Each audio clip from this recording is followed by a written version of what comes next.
Friends, last video में हमने 7 type of crystal system के बारे में पढ़ा था। आज का हमारा टॉपिक है क्लोज पैक्ड स्ट्रक्चर। ठीक है, क्लोज पैक्ड स्ट्रक्चर क्या होता है? Packing of a question particles should be done in such a way that maximum space has been occupied. ठीक है, तो क्या होता है, हम क्लोज पैक्ड स्ट्रक्चर में क्या होता है कि जो मैक्सिमम स्पेस है वो ऑक्युपाई कर लेते हैं कौन? Constituent particle. और जो मिनिमम स्पेस है वो क्या हो? वेकेंट रहे, उसको बोलते हैं हम क्लोज पैक्ड स्ट्रक्चर। ठीक है, जिसे डायग्रामेटिकली में बताया है कि जो कंस्टिट्यूएंट पार्टिकल्स हैं उन्होंने मैक्सिमम स्पेस ऑक्युपाई कर लिया है, बट जो इनके बीच में जो वेकेंट स्पेस है बहुत ही क्या है? लेस है। ठीक है, तो वो आपका आएगा क्लोज पैक्ड स्ट्रक्चर। अब नेक्स्ट है टाइप ऑफ क्लोज पैकिंग। ठीक है, तो टाइप ऑफ क्लोज पैकिंग को समझने से पहले हमें कोऑर्डिनेशन नंबर के बारे में पता होना चाहिए। तो कोऑर्डिनेशन नंबर क्या होता है? Total number of touching sphere. ठीक है, total number of touching sphere are known as coordination number. जैसे मान लो यहाँ पे हमारे पास हमने यहाँ पे क्लोज पैकिंग करी है कंस्टिट्यूएंट पार्टिकल्स की, तो यहाँ पे हम कोऑर्डिनेशन नंबर अगर मान लो इस स्फीयर का अगर कोऑर्डिनेशन नंबर निकालें तो यहाँ पे जो स्फीयर है आपका एक स्फीयर से टच कर रहा है, तो इसका कोऑर्डिनेशन नंबर कितना आएगा? 1। अगर मान लो यहाँ अगर ये जो स्फीयर है इसका अगर कोऑर्डिनेशन नंबर निकालना हो अगर हमने, तो यहाँ पे हम देखेंगे कि ये कितने नंबर ऑफ स्फीयर से टच है, तो 1, 2 और 3, तो इसका कोऑर्डिनेशन नंबर कितना आ जाएगा आपका? 3। अगर मान लो यहाँ पे अगर इस स्फीयर का अगर कोऑर्डिनेशन नंबर अगर हमने फाइंड आउट करना हो, तो हम यहाँ पे देखेंगे कि कितने नंबर ऑफ स्फीयर से टच है स्फीयर, 1, 2, 3 और 4, तो इसका कोऑर्डिनेशन नंबर कितना आएगा आपका? 4।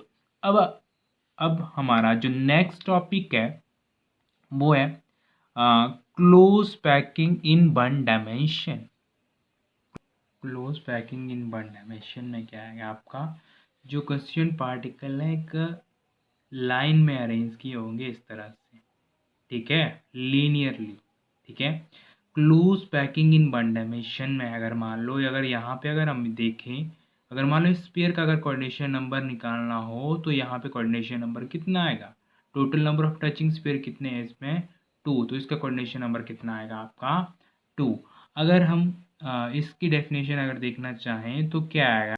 तो जो close packing in one dimension में क्या आएगा? Packing of sphere should be done in such a way that every sphere touch to other spheres. ठीक है, तो close packing in one dimension में क्या आएगा कि जो वन स्फीयर है इस तरह से पैकिंग होगी कि एक स्फीयर टू अदर स्फीयर से टच होगा, तो इसको हम बोलेंगे close packing in one dimension.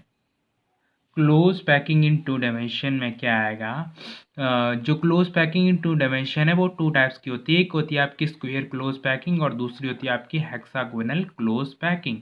तो जो आपका जो स्क्वायर क्लोज पैकिंग है उसमें क्या होता है कि जो कंस्टिट्यूएंट पार्टिकल एक लाइन में अरेंज किए होते हैं, जहाँ से एक कंस्टिट्यूएंट पार्टिकल स्टार्ट हो रहा है वहीं से दूसरा कंस्टिट्यूएंट पार्टिकल्स की भी अरेंजमेंट क्या होगी? स्टार्ट होगी। और इसमें क्या होगा कि जो पता लग रहा है स्क्वायर क्लोज पैकिंग, तो यहाँ पे जो आपका स्क्वायर क्लोज पैकिंग है यहाँ पे क्या बनेगा? इसका जो स्क्वायर क्लोज पैकिंग है यहाँ में एक स्क्वायर बनेगा। ठीक है, जो एक स्फीयर है वो 4 अनदर स्फीयर से टच होगा।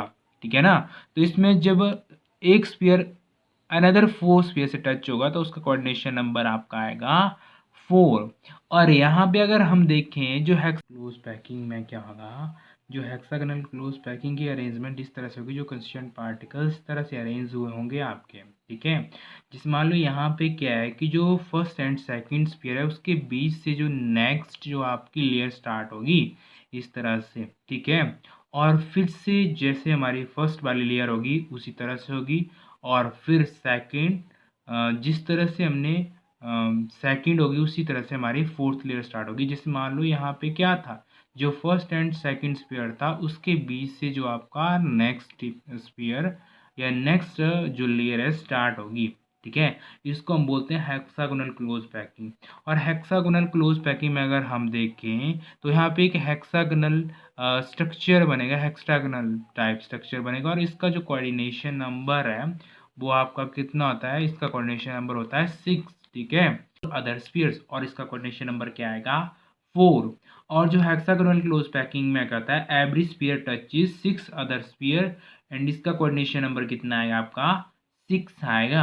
अब जो नेक्स्ट है आपका क्लोज पैकिंग इन 3 डायमेंशनल, तो जो क्लोज पैकिंग इन 3 डायमेंशनल है उसमें क्या होता है आपका हेक्सागोनल क्लोज पैकिंग होती है, और क्या होता है क्यूबिक क्लोज पैकिंग। तो इनमें क्या होता है जो क्वेश्चन पार्टिकल्स का पैटर्न इस तरह से होता है, इस तरह से फर्स्ट लेयर होती है, और जो सेकंड लेयर होगी वो इस तरह से ट्रायंगुलर टाइप की, और जो फिर से क्या होगा आपकी जो फर्स्ट वाली लेयर है उस तरह से रिपीट होगी, फिर से क्या होगा आपकी ट्रायंगुलर टाइप की लेयर्स होगी। अगर मान लो इस लेयर को अगर हमने ए मान लिया और इसको हमने क्या मान लिया बी, और इसको ए और फिर से बी, जैसे मान लो इसको 1 2 3 और 4, और अगर हम यहाँ पे अगर क्यूबिक क्लोज पैकिंग में अगर देखें तो इसमें क्या होगा ए लेयर फर्स्ट ए जो आपकी अरेंजमेंट होगी इस तरह से होगी कंस्टिट्यूएंट पार्टिकल की, फिर क्या होगी ट्रायंगुलर टाइप की, ठीक है, फिर उससे ट्रायंगुलर का अपोजिट होगा, ठीक है। तो अगर इसको हमने ए मान लिया, इसको क्या मान लिया बी, और इसको मान लिया सी, फिर से ए वाली रिपीट होगी अरेंजमेंट जो कंस्टिट्यूएंट पार्टिकल्स की, फिर आपकी ट्रायंगुलर और ट्रायंगुलर की अपोजिट, ठीक है। तो हेक्सागोनल क्लोज पैकिंग को हम इस अरेंजमेंट की हेल्प से आगे डिफरेंस की फॉर्म में पढ़ेंगे, ठीक है। तो हेक्सागोनल क्लोज पैकिंग में क्या होता है कि जो हेक्सागोनल क्लोज पैकिंग है उसमें क्या होता है हेक्सागोनल क्लोज पैकिंग, जो आपकी फर्स्ट लेयर थी यहाँ पे वो वर्टिकली अलाइन कर रही है थर्ड लेयर पे। जो यहाँ पे हमने देखा जो फर्स्ट लेयर है वो वर्टिकली अलाइन कर रही है थर्ड पे, और जो सेकंड लेयर है वो किस पे वर्टिकली अलाइन करेगी फोर्थ पे, ठीक है। और यहाँ पे अगर क्यूबिक क्लोज पैकिंग के केस में अगर हम यहाँ पे देखें तो जो आपकी जो फर्स्ट लेयर है वो वर्टिकली अलाइन करेगी फोर्थ पे, और जो सेकंड है वो करेगी आपकी फिफ्थ पे, और जो आपकी थर्ड लेयर है वो वर्टिकली अलाइन करेगी आपकी सिक्स्थ लेयर पे, ठीक है। तो इस तरह से हम डिफरेंस की फॉर्म में पढ़ेंगे। तो इसमें क्या है कि जो हेक्सागोनल क्लोज पैकिंग है layer is vertically align, first layer is vertically aligned on third and second layer is vertically aligned with the fourth layer, ठीक है। और क्यूबिक क्लोज पैकिंग में क्या होगा कि first layer is vertically align on fourth, and second layer is vertically align on fifth, and third layer is vertically align with the sixth layer, ठीक है। और जो आपका हेक्सागोनल क्लोज पैकिंग होती है वो आपकी क्या होती है A B type close packing होती है, और जो आपकी क्यूबिक क्लोज पैकिंग है वो क्या होती है ए बी सी, और A B C type close packing. अगर मान लो इसका एग्जांपल देखें हम हेक्सागोनल क्लोज पैकिंग का तो आएगा जिंक मैग्नीशियम और मोलिब्डेनम, ठीक है। और अगर हम यहाँ पे जो क्यूबिक क्लोज पैकिंग है उसका एग्जांपल देखें तो आपका आएगा गोल्ड और सिल्वर और कॉपर। अगर हेक्सागोनल क्लोज पैकिंग और क्यूबिक क्लोज पैकिंग की अगर सिमिलरिटीज देखें तो इसमें क्या होता है जो हेक्सागोनल क्लोज पैकिंग है उसमें कोऑर्डिनेशन नंबर 12 होता है, और जो आपकी क्यूबिक क्लोज पैकिंग है उसमें भी क्या होता है जो कोऑर्डिनेशन नंबर होता है वो क्या होता है 12 होता है। और जो पैकिंग परसेंटेज है हेक्सागोनल क्लोज पैकिंग में वो 74% होती है, और जो packing percentage of cubic close packing है वो भी क्या होती है आपकी 74% होती है, ठीक है। अब हम जो आपका जो नेक्स्ट टॉपिक है वॉइड एंड इंटरस्टिशियल साइट्स, ठीक है। Void and interstitial sites, voids का मतलब होता है आपका vacant space remain between spheres. जैसे मान लो यहाँ पे हमने कोई क्लोज पैकिंग करी स्फीयर की, तो यहाँ पे जो वेकेंट स्पेस बच रहा है इसको हम क्या बोलेंगे वॉइड्स बोलेंगे, वॉइड्स या interstitial sites. Vacant space remains between sphere after a packing of a sphere, ठीक है। तो जो आपके वॉइड्स होते हैं वो आपके 3 टाइप्स के होते हैं। फर्स्ट है आपका ट्रायगोनल वॉइड्स, ठीक है, और सेकंड होता है आपका टेट्राहेड्रल वॉइड्स, और फोर्थ होता है आपका ऑक्टाहेड्रल वॉइड्स।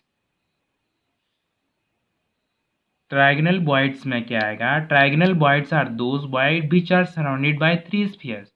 तो नाम से पता लग रहा है कि ट्रायगोनल वॉइड्स मतलब इसमें क्या होगा 3 स्फीयर्स की पैकिंग की होगी हमने, ठीक है। और यहाँ पे जो आपका वेकेंट स्पेस बचेगा उसको हम क्या बोलेंगे, इनके बीच में जो स्पेस बच रहा है वो आपका होगा ट्रायगोनल वॉइड्स, और इसमें जो कोऑर्डिनेशन नंबर होगा आपका 3 होगा।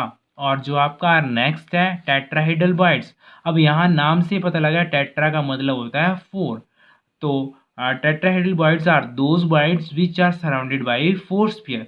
तो यहाँ पे क्या होगा, ट्रायगोनल स्फीयर, और हाइपोथेटिकली थोड़ा सा सोचना पड़ेगा इसके। अब एक और स्फीयर है, ठीक है, तो वो आपका क्या आएगा, टेट्राहेड्रल बॉयड्स। और इसमें जो कोऑर्डिनेशन नंबर होगा आपका टेट्राहेड्रल बॉयड्स में, कोऑर्डिनेशन नंबर आएगा आपका 4। Tetrahedral voids are those void which are surrounded by 6 sphere, ठीक है। तो टेट्राहेड्रल बॉयड्स वो होंगे जो 6 स्फीयर से सराउंडेड हुए होंगे, वो आपका आएगा ऑक्टाहेड्रल बॉयड्स। और ऑक्टाहेड्रल बॉयड्स में जो कोऑर्डिनेशन नंबर होता है आपका वो 6 होता है, ठीक है। और नंबर ऑफ पार्टिकल्स को हम डिनोट करते हैं कैपिटल एन से, ठीक है। और नंबर ऑफ ऑक्टाहेड्रल बॉयड्स को भी हम डिनोट करते हैं कैपिटल एन से। अगर मान लो नंबर ऑफ टेट्राहेड्रल बॉयड्स निकालने हो तो उसको डिनोट करते हैं हम 2n से, ठीक है। जैसे मान लो नंबर ऑफ पार्टिकल्स हमारे पास दिए 3, तो उसके लिए ऑक्टाहेड्रल बॉयड्स भी कितने आएंगे आपके, 3 आएंगे। अगर मान लो अपने नंबर ऑफ टेट्राहेड्रल बॉयड्स निकालने हो तो उसके लिए फॉर्मूला है 2n। तो यहाँ पे 2 मल्टीप्लाई बाई n की वैल्यू हमारे पास कितनी है, 3। तो 2 3 हो गया आपका 6। तो यहाँ पे नंबर ऑफ टेट्राहेड्रल बॉयड्स कितने आएंगे, 6। अगर मान लो नंबर ऑफ पार्टिकल्स कितने दिए हमारे पास, 4 दिए हैं, ठीक है। तो यहाँ पे इसके लिए ऑक्टाहेड्रल बॉयड्स भी कितने आएंगे आपके, 4 आएंगे। अगर मान लो टेट्राहेड्रल बॉयड्स निकालने हो तो क्या आएगा, 2n। तो 2 मल्टीप्लाई बाई 4, तो 4 2 सा कितना आ गया आपका 8। तो इसके लिए नंबर ऑफ टेट्राहेड्रल बॉयड्स कितने आएंगे, 8 आएंगे। थैंक्स।